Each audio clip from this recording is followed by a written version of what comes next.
The term Northern Renaissance is used to refer to the spread of ideas and values from Italy into Northern Europe, especially France, England, and Germany, from the late 1300s to the early 1600s. Several factors contributed to the start of the Northern Renaissance. In the mid-1400s, the population of Europe was beginning to recover from the Black Death and the Hundred Years' War. This created greater demand and encouraged the growth of trade. As in Italy, this led to the development of cities and a wealthy merchant class that could support learning and the arts. This happened first in the area of Flanders, a region on the northern coast of Europe in modern-day Belgium. Monarchs in Northern Europe also grew wealthier and became patrons of the arts. Some artists and writers from Northern Europe traveled to Italy to study there and brought back new ideas and values. Northern merchants who did business in Italy also returned home with new ideas. In the 1490s, northern Italy became a battleground in a war between France and Germany.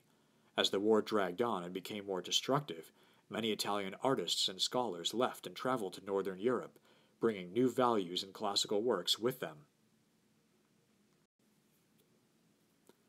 Northern Europe was much more religious and less secular than Italy.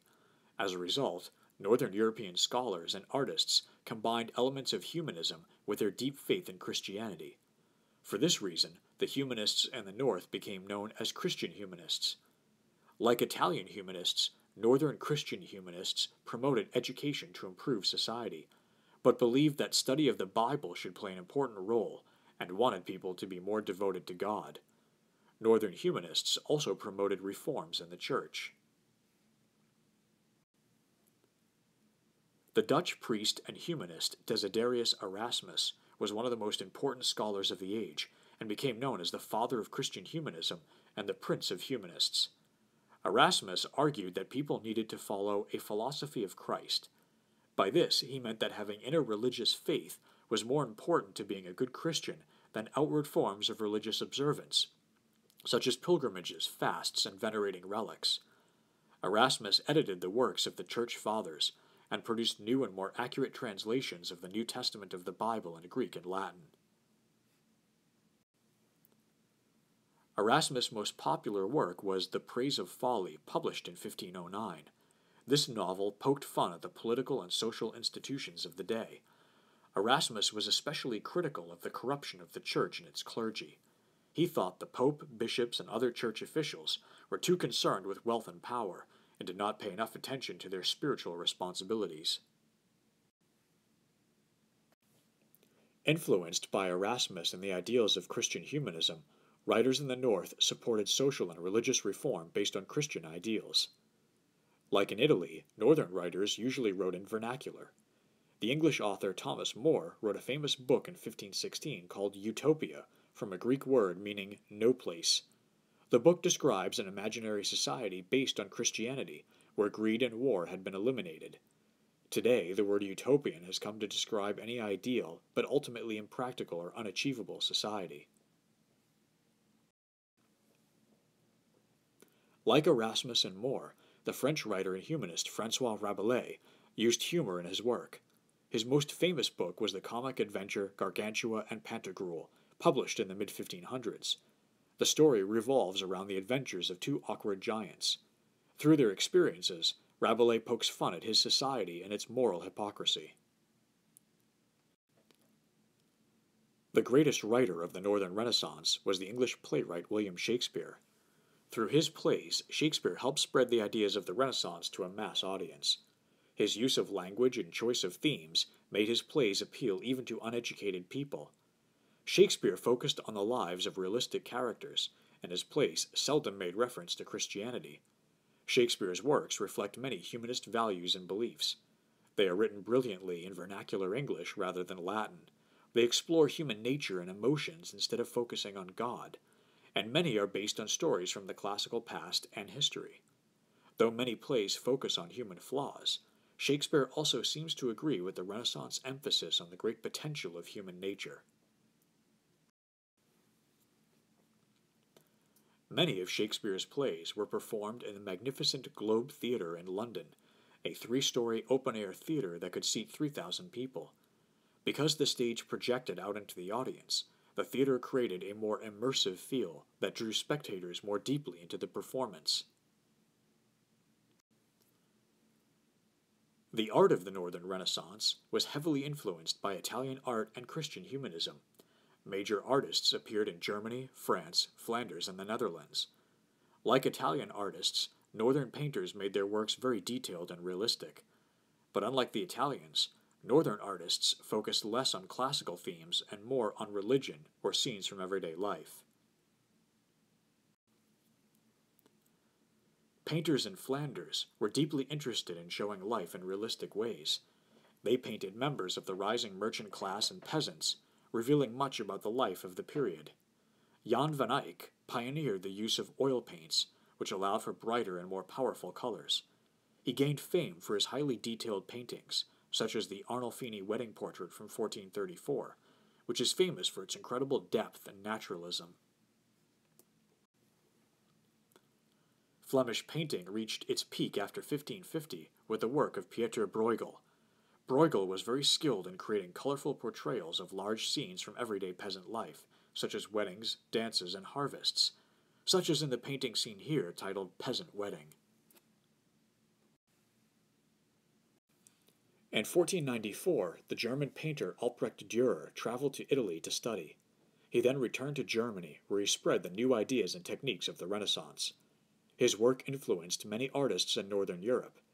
Because of his wide-ranging interests and skill in many different fields, he is sometimes called the Leonardo of the North. Dürer's work covers a wide range. He became most famous for his powerful religious paintings, such as the Adoration of the Trinity seen here. Yet he also produced exquisitely detailed drawings, etchings, and paintings of animals, objects from everyday life, and mythological subjects. In Italy, artists were respected, but in Germany they were viewed as little more than skilled artisans. Dürer tried to change that by dressing and behaving like an aristocrat. This can be seen in his self-portrait from 1498, painted when he was 26 years old. The painting shows Dürer as a well-mannered and wealthy gentleman.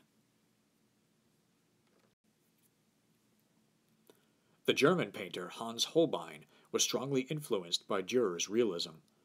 Holbein specialized in painting incredibly detailed and lifelike portraits. His greatest success came in England, where he painted portraits of the king and royal family. Art continued to evolve at the end of the Renaissance. In both Italy and Northern Europe, a style of art called Mannerism became popular in the late 1500s. Mannerism got its name because artists imitated, or worked in the manner of, the style used by Michelangelo at the end of his life. Mannerist artists elongated and distorted the human body to convey a sense of suffering and anxiety. They also used somber, clashing colors to create a dark and brooding atmosphere. The greatest Mannerist painter was El Greco. Originally from Greece, El Greco spent time in Venice and Rome studying the works of the great Renaissance masters. He eventually moved to Spain, where he spent the rest of his life and enjoyed some success as an artist. In El Greco's paintings, such as Laocoon seen here, figures are elongated or contorted, and unusual shades of yellow, green, and blue are used to create stormy, brooding backgrounds. The mood of this and other works by El Greco reflect the tension created by the religious upheavals of the Reformation. Mannerism gave way to the Baroque style in the 1600s. Like Mannerism, Baroque originated in Italy and then spread to Northern Europe. Baroque art became known for its dramatic sense of movement, bold use of color, lush scenery, and in some cases, strong sensuality.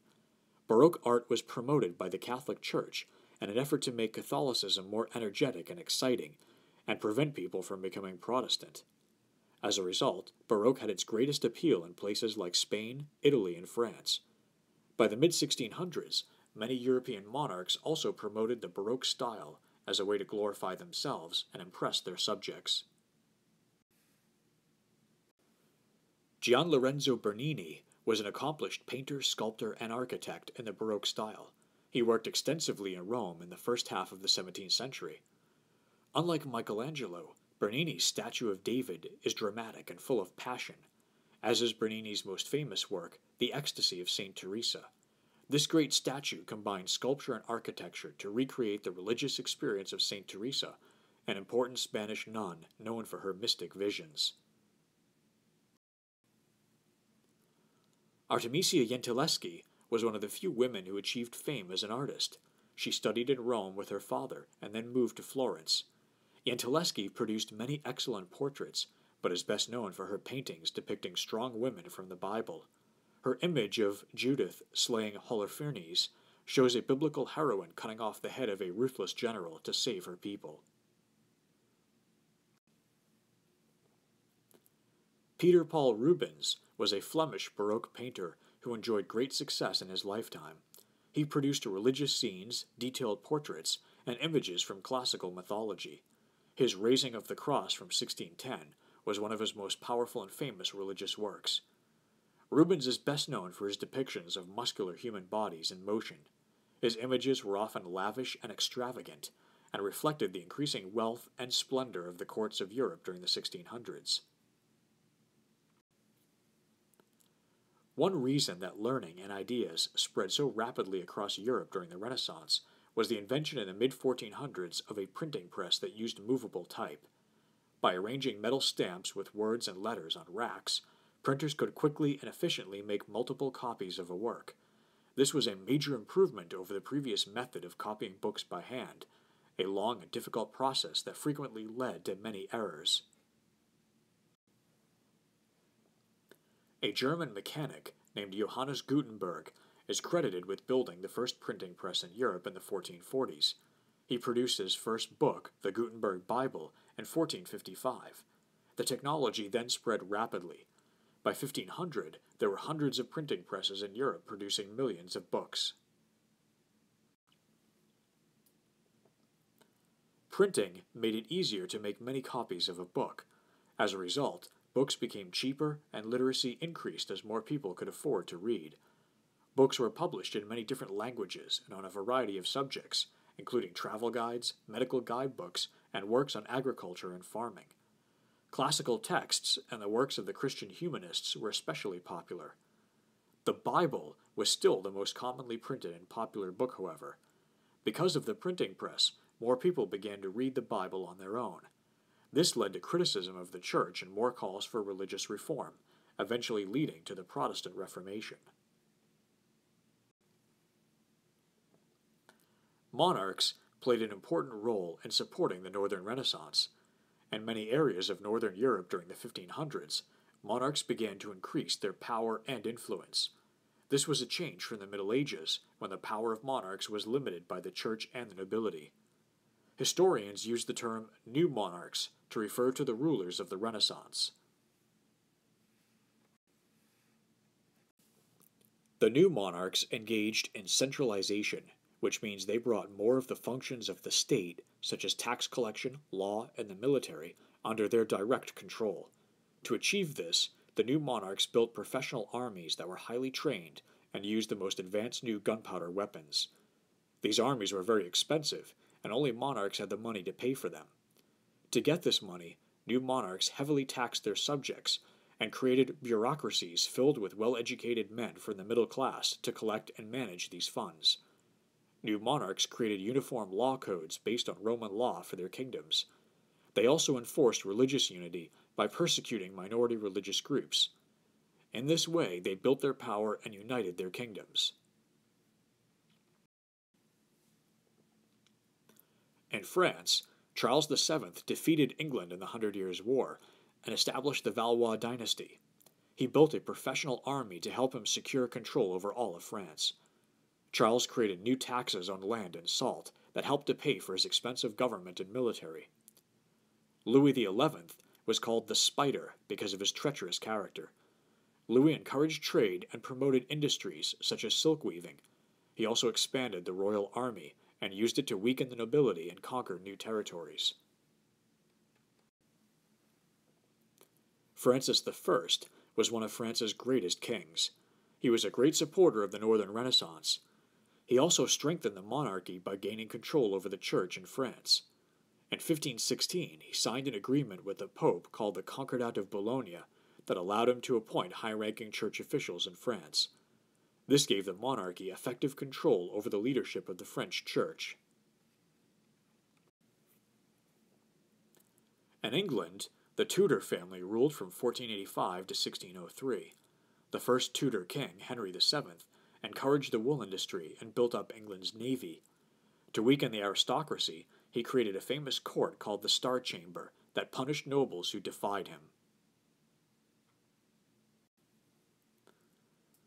The Renaissance spread to England under the reign of Elizabeth I, who ruled from 1558 to 1603. This period was known as the Elizabethan Age. Elizabeth was well educated and spoke French, Italian, Latin, and Greek. She also wrote poetry and music. As queen, she did much to support the development of English art and literature. The foundations of modern Spain were laid by Ferdinand and Isabella, whose marriage in 1469 united the two most powerful Spanish kingdoms, Aragon and Castile. Ferdinand and Isabella reduced the number of nobles on the royal council, which handled most of the administration of the kingdom. Instead, they relied on educated middle-class men.